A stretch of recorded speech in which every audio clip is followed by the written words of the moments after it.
The dust had not settled yet when Elias Moore heard the horse stop. He looked up from the fence post just as a man he recognized. Rafe Kellen yanked a woman from the saddle and let her fall hard onto the dry ground in front of the ranch. She did not cry out. She did not beg. She pushed herself up on one elbow. Blood and dirt streaked across her arm, her eyes sharp with a fury that refused to break. Rafe didn't bother to explain. "Keep the animal," he said, as if speaking of a sick mule. "Don't touch her. I'll be back." Then he turned his horse and rode away. Elias stood there, the post hammer heavy in his hand, watching the woman struggle for breath. He hadn't chosen this moment. He hadn't invited it. But he knew something else just as clearly. If he turned his back now, she would not live through the night. Before we continue, please take a moment to support the channel. A simple like, a quick comment, or hitting that subscribe button helps these Wild West tales reach more people who love them. Let me know where you're listening from, and thank you for riding along with us. Elias Moore's ranch sat just far enough from Dry Creek that the town's noise never quite reached it. On clear mornings, he could see the dust rising from the road that led into town, hear the faint clatter of wagons and voices carried by the wind. But by the time the sun dipped low, the world around his land belonged to cattle, creaking fences, and the long, patient silence of the San Pedro Valley. He had chosen the place for that reason. Elias was not a man who hid from people, but neither did he invite them in. He owned a small stretch of land, a modest herd, and little else. The ranch fed him, occupied his hands, and asked no questions in return. In Dry Creek, people knew him as a quiet man who paid on time, argued with no one, and never lingered longer than necessary. Some thought him cold. Others thought him proud. Elias never corrected them. Words, he had learned, were easy to misunderstand. He worked steadily, without hurry, without complaint. His face carried a permanent seriousness that made strangers uneasy, though those who dealt with him long enough learned he was fair, even careful, in all things. He did not drink much. He did not boast. He did not explain himself. Whatever he felt stayed behind his eyes. The woman lying in the dirt at his feet did not belong in that quiet order. She was Apache, he knew that at once. Not from her clothes alone, torn and dust-stained, but from the way she held herself even while injured. Her body shook with exhaustion, yet her spine remained straight. Her jaw was set, not in fear, but in refusal. She looked at him as if measuring the distance between them, not seeking mercy, only preparing for what might come next. Elias crouched a few steps away, far enough not to crowd her. He took in the shallow rise of her chest, the dark smear of blood along her forearm, the way one hand trembled despite her effort to steady it. Whoever had dragged her here had not done so gently. Whoever she was, she had fought. He set his hammer down slowly.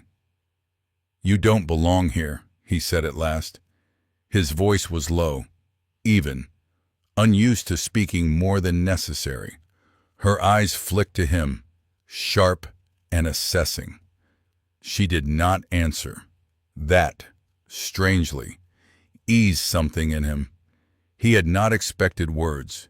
People said too much when they were afraid. Silence often meant something else: strength, or pride, or pain held tightly in check. The sun slid lower, stretching shadows across the yard. Elias knew how quickly the desert cooled once the light faded, how unforgiving the night could be to a body already worn thin. He also knew what trouble came with letting a wounded Apache woman remain on his land. For a long moment, He weighed the risks he understood against the one he did not. Then he stood and nodded once, more to himself than to her. "You can stay," he said, "until you're strong enough to leave." He did not say why. He did not need to. Elias did not touch her until he had to. He fetched water first, moving with the same deliberate calm he used when handling a skittish horse. He set the tin cup on the ground within her reach and stepped back. She watched every movement, eyes following his hands, his boots, the way he kept his body angled so he was never directly over her. When she reached for the cup, her fingers shook. The smallest thing, hardly noticeable, tightened in his chest. "Drink slow," he said. Not a command, just information. She ignored the advice and drank anyway, then stopped, breath hitching as the pain caught up to her.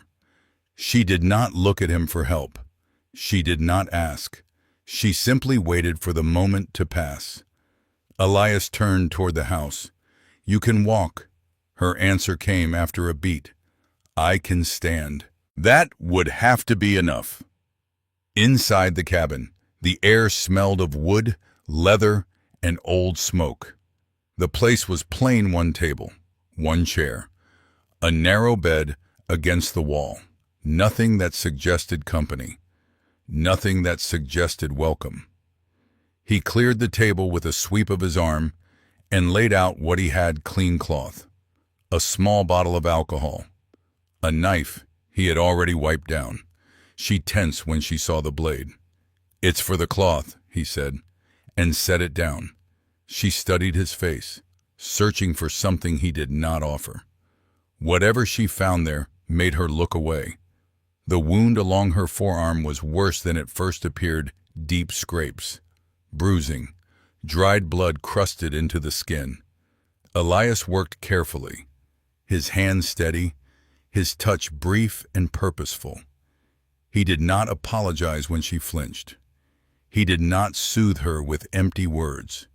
He cleaned, wrapped, and tied the cloth firm enough to hold, loose enough not to hurt. "You fight hard," he said once, before he could stop himself.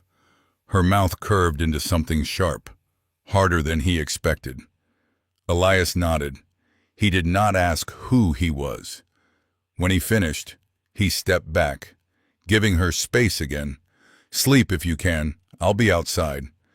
"You're not afraid I'll run?" she asked. "If you could," he said. "You already would have." She did not reply, but when he turned to leave, she spoke again, low, controlled. "You're not like him." He paused with his hand on the doorframe. "That's a low bar. That's not what I meant." He waited, but she said nothing more. Outside, the sky had darkened to a deep, cooling blue. Elias fed the animals, checked the fence, kept his hands busy while his thoughts circled back to the cabin.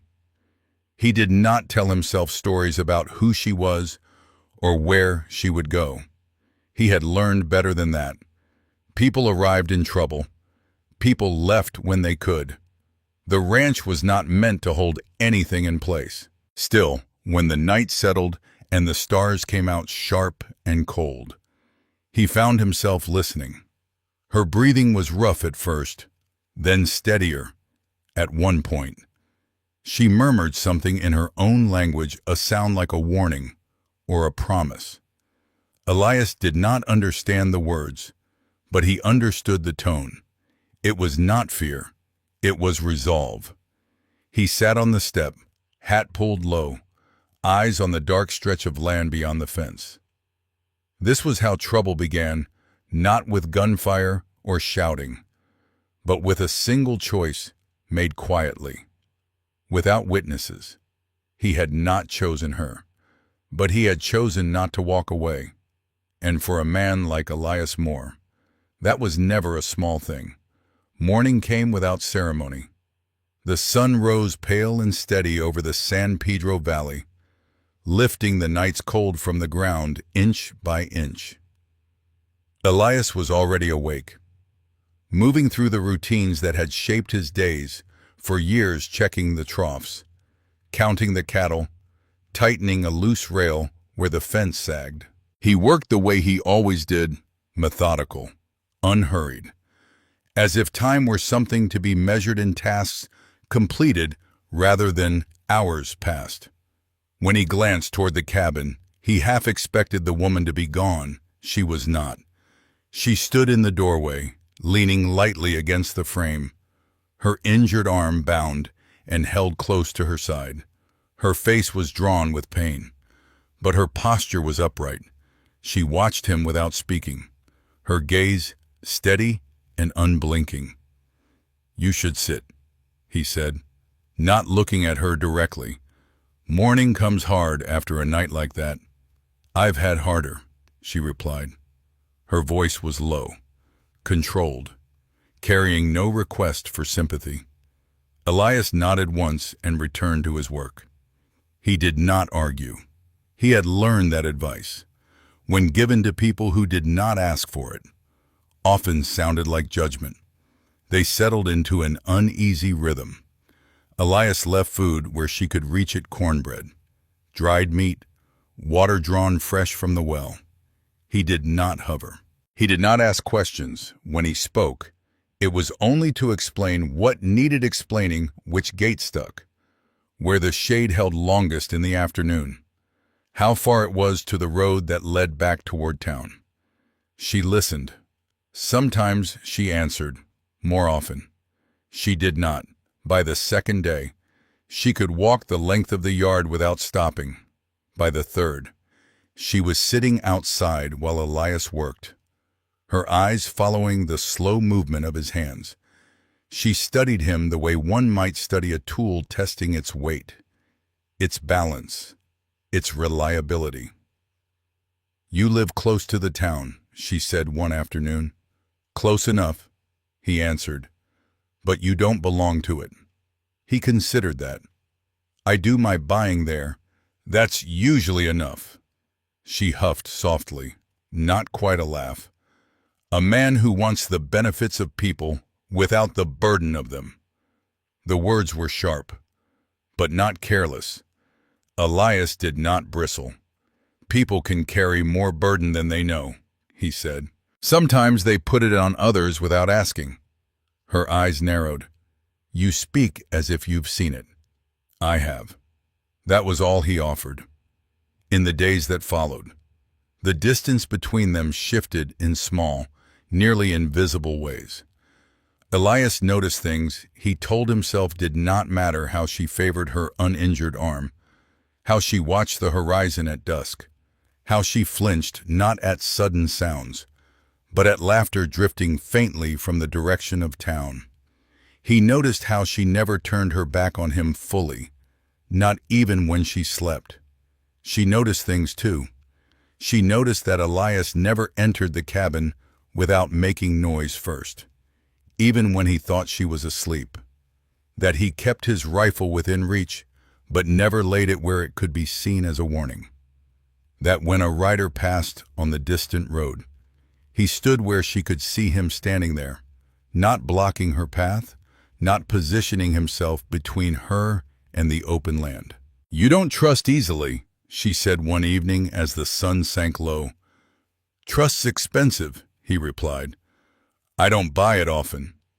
She studied him for a long moment. "And yet, you let a stranger stay."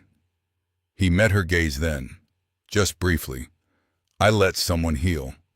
That answer unsettled her more than any excuse might have. On the fourth day, she spoke her name, Atsa. He nodded, accepting it without comment. Names mattered. He knew that. They were anchors, sometimes burdens. He did not give her his in return, not yet. That night, as the wind moved through the grass and the cattle settled into sleep, Elias found himself thinking about the choice he was making without meaning to. Every hour she remained on his land made it harder to pretend this was temporary, harder to convince himself that his responsibility ended with her wounds closing.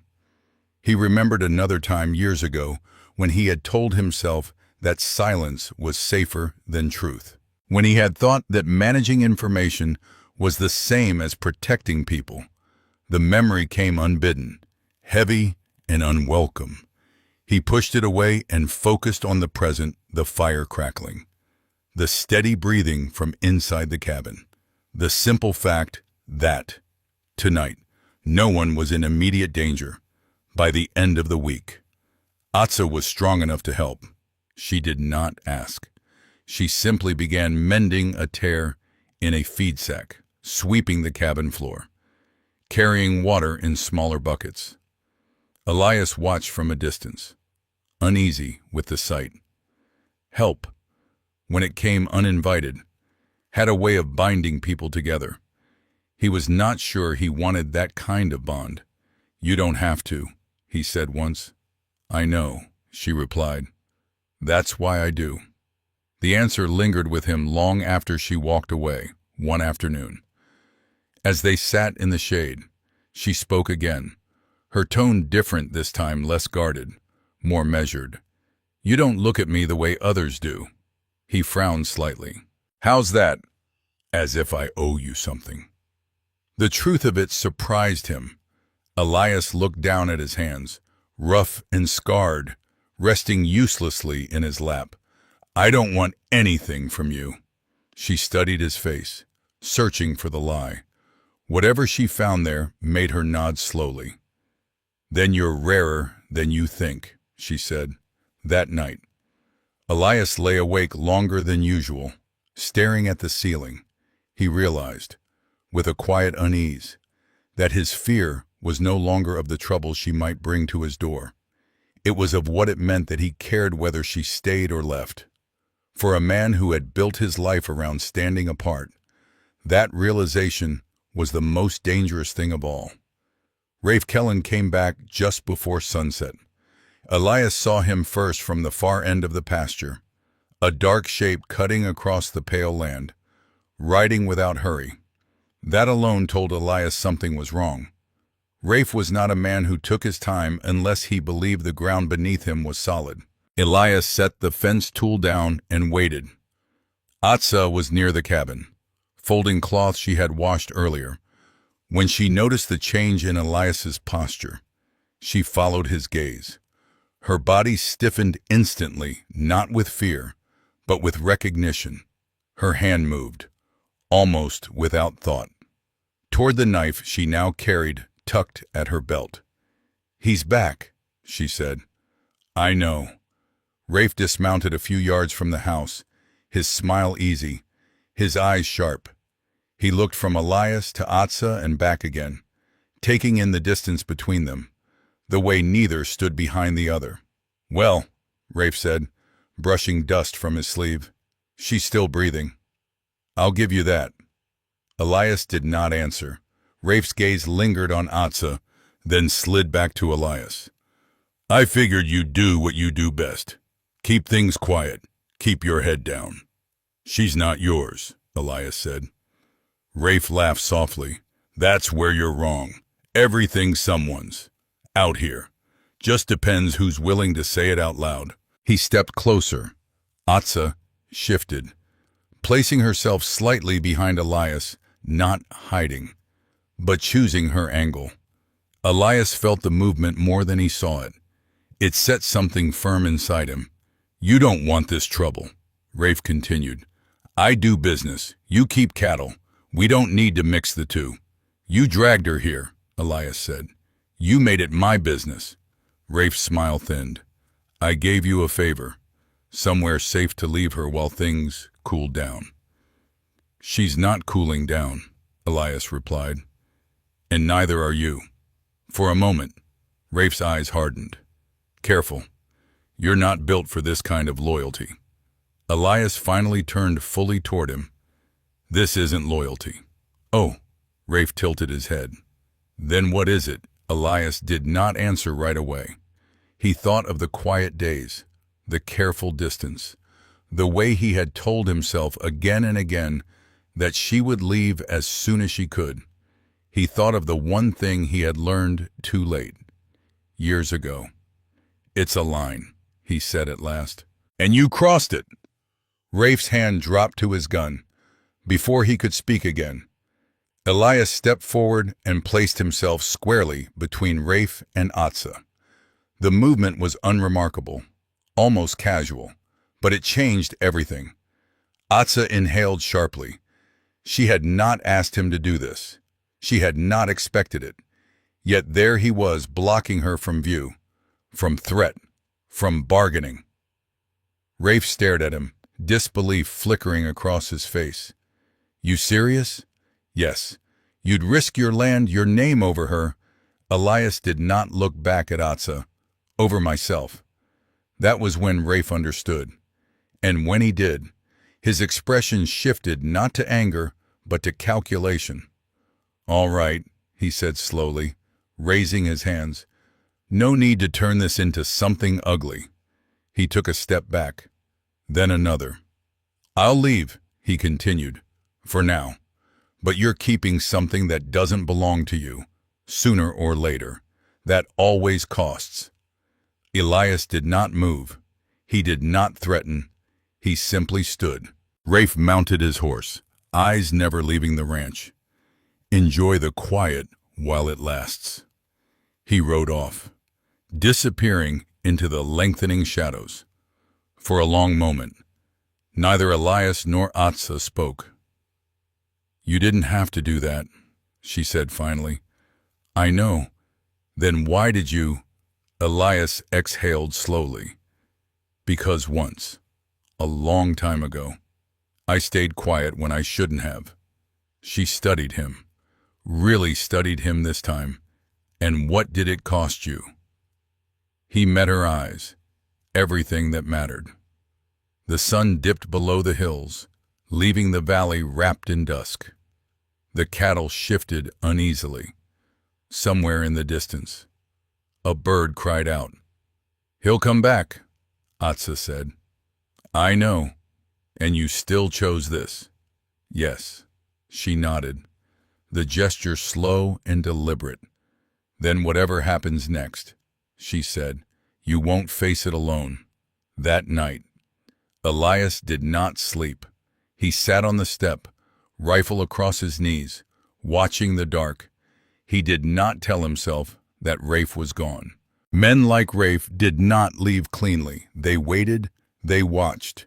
They convinced themselves that patience was the same as control. Elias felt no fear, only a strange, steady calm. He had made his choice. Whatever came with it would have to come honestly. Rafe Kellen did not ride far. He circled wide, keeping to the low ground where the mesquite grew thick and the land dipped just enough to hide a man and his horse from the ranch yard. He told himself he was patient, that waiting was part of the work. Trouble, after all, always ripened in its own time. He tethered the horse and settled in beneath a stand of scrub, the rifle laid across his knees. From where he crouched, he could see the faint outline of Elias Moore's cabin against the dark. A single lantern burned low inside, then went out. Rafe smiled to himself. Men like Elias always thought they could draw a line and have the world respect it. Rafe had learned long ago that lines were only suggestions. What mattered was who stepped over them first. He meant to wait until the ranch slept, meant to move quietly, meant to finish things clean. Instead, the night stretched on. The desert cooled faster than he expected. The ground leached warmth from his bones. At some point, the steady silence pressed in around him, heavy and dull. He shifted his weight, told himself he would rest his eyes for a moment. Just a moment. Sleep took him anyway. At the ranch, Elias remained awake.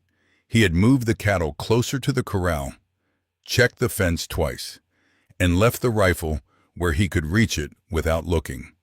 Inside the cabin, Atsa sat near the wall, her knife within reach, but her hands resting loosely in her lap. They did not speak much. Words, tonight, would only circle the truth they already shared. "You should sleep," she said once. "So should you." She nodded.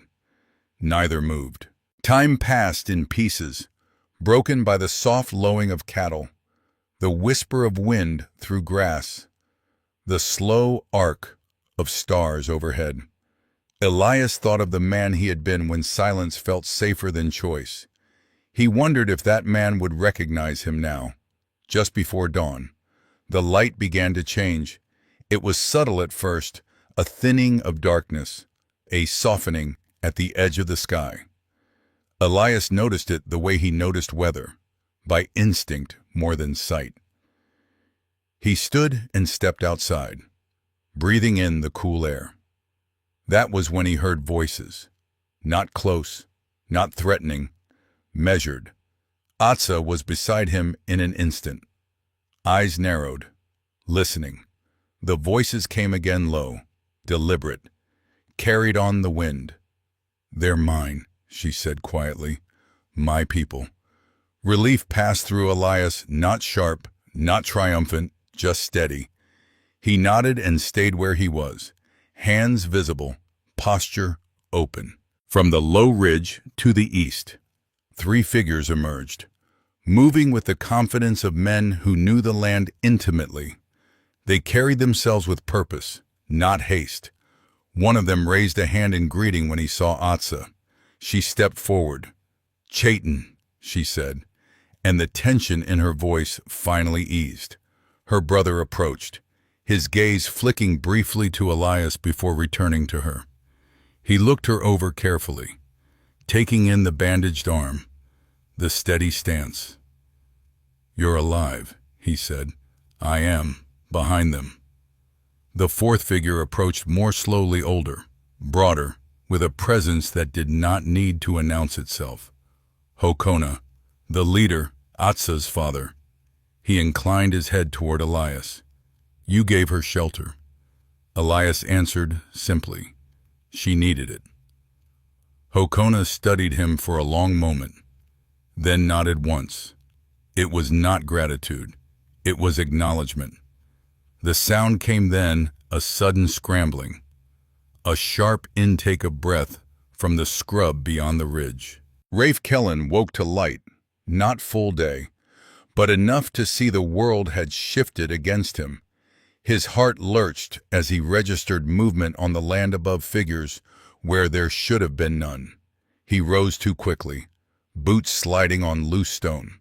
The rifle slipped from his grasp and clattered against the rock, the sound loud in the morning stillness. Panic seized him, then not fear of men, but of being seen, of losing control. He ran. The ground fell away faster than he expected.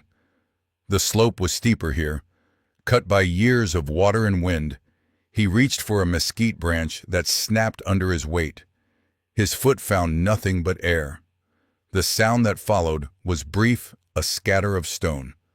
A dull thud. Then silence. No one chased him. Chaitin looked toward the ridge, then away. "It's done." Atsa closed her eyes once, then opened them again. There was no satisfaction in her expression, only release. Elias let out a breath he hadn't realized he was holding. The sun broke free of the horizon then, spilling light across the valley. It touched the ranch, the cattle, the figures standing together in the cool morning air. Hokona spoke again. "This land remembers choices." Elias met his gaze. "So do I." The older man nodded, as if that answer had been expected all along. Behind them, the day began quiet, unremarkable, and entirely changed. The morning did not hurry them. After the first light settled over the San Pedro Valley, the world seemed to pause, as if it were waiting to see what would be done with the quiet that followed. The cattle stirred, birds moved through the low brush. Nothing demanded an answer right away. Atsa stood with Chaitin and Hokona near the edge of the yard. There were no raised voices, No urgent gestures. Whatever needed to be said between them was spoken softly, in a language Elias did not understand. He did not try to. He stood back, hands loose at his sides, giving space where it was due. When they finished, Chayton turned to him. "She can come home," he said simply. "Our people are safe for now. My place is with them." Elias nodded. He had expected no less. The truth of it did not sting the way he thought it might. Hokona stepped forward. He was older than Elias had first realized. His strength carried not in muscle, but in the certainty of his presence. His eyes rested on Elias, steady and searching. "You did not take what was not yours," Hokona said. "You did not turn away when it would have been easier." Elias shifted his weight, uncomfortable with praise. "I didn't do more than I should." Hokona's mouth curved, just barely. That is what most men tell themselves when they are afraid of what they chose. Atsa looked at Elias, then not sharply, not defensively, but with a calm that felt earned. "He didn't ask anything of me," she said. "Not even trust." Hokona regarded his daughter for a long moment, then inclined his head once more. "That matters." They spoke a little longer, plans forming without urgency. There would be time. There would always be time, now that the danger had passed. When Chayton mounted his horse, he paused beside Elias. "You live close to the town," he said. "Close enough to be seen." Elias met his gaze. "I don't hide." Chayton nodded. "Good. With that." They rode away, three figures moving back toward the rising land, not looking back. The dust they left behind settled quickly, leaving the ranch as it had been before, and yet not at all the same. Elias stood alone in the yard for a long moment after they were gone. Then he turned toward the cabin and began to prepare. He filled a saddlebag with food, folded a blanket, set aside a canteen. He worked with the same careful attention he gave everything, but there was no hurry in his movements. He did not ask how long she would be gone. He did not ask if she would return. Those questions, he knew, would weigh on any answer she gave. Atsa watched from the doorway. "You're readying me to leave," she said. "Yes, without knowing when I'll go." "Yes." She stepped down into the yard. "And if I don't?" Elias stopped. He turned to face her, and for once he did not look away. "Then you don't," he said. "Either way, it has to be yours." Something in her expression shifted, then not softened. "Exactly." But steadied. She walked a slow circle of the yard, her gaze tracing the fence line, the corral, the land stretching beyond. This place had been a refuge, a risk, a crossing point. It had not claimed her.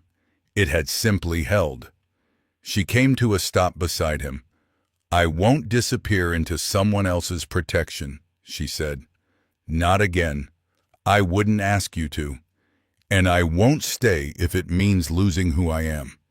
He nodded. "I wouldn't want you to." They stood there, the space between them neither closing nor widening. Then Atsa spoke again, her voice quiet but sure. "I'll go back with them," she said, "for a time. My father needs to see me with his own eyes. My people need to know I stand among them." Elias felt the answer settle into him solid, expected. "Take what you need." She looked at the saddlebag he had prepared, then at him. "And when I return," he did not pretend to misunderstand. "This place won't be different."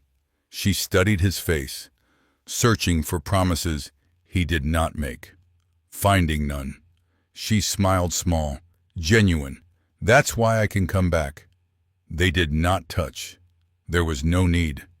She left before noon, riding alone this time, her posture easy, her movement unburdened. Elias watched until she disappeared into the land.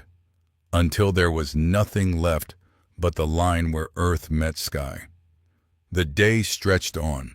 He repaired the fence she had noticed earlier, reset a post that had been leaning for years. He worked through the afternoon heat, through the long shadows, through the quiet that had once felt like a wall and now felt like room to breathe.